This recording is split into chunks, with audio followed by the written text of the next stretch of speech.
Bismillahirrahmanirrahim. Assalamualaikum dan salam sejahtera. Baiklah. Ahli kumpulan kami terdiri daripada 5 orang. Dan saya ahli yang pertama iaitu Ahmad Mus'ab bin Muhammad Syazwan.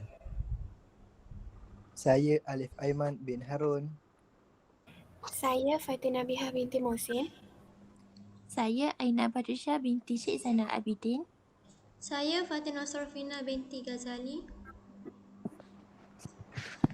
Baiklah. Hari ini kumpulan kami akan membincangkan situasi literasi menulis bagi murid tahun 3, iaitu murid sering melakukan kesalahan ejaan dan menghasilkan ayat yang tidak lengkap.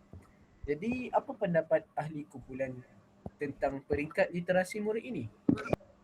Pada pendapat saya, pada peringkat literasi menulis, saya rasa murid ini berada pada peringkat mekanis. Ini kerana dia sudah boleh menulis perkataan dan ayat asas, tetapi masih banyak melakukan kesalahan ejaan dan juga ayat yang dibina belum lengkap.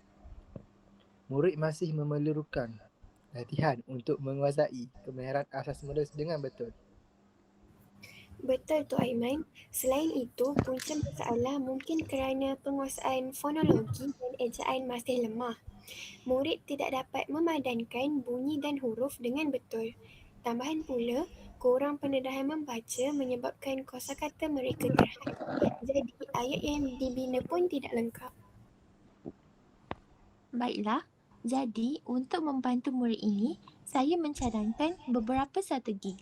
Strategi pertama ialah latihan ejaan berfokus seperti aktiviti suku kata, imla dan padanan bunyi huruf. Ini boleh membantu murid menguasai ejaan perkataan. Strategi kedua ialah teknik bina ayat berpandu. Contohnya, menggunakan formula mudah iaitu siapa, buat apa dan di mana, supaya murid boleh membina ayat yang lengkap. Bagi strategi yang ketiga pula ialah penggunaan bahan rangsangan seperti gambar bersiri atau kad perkataan supaya murid lebih mudah menjana idea dan membina ayat yang lengkap.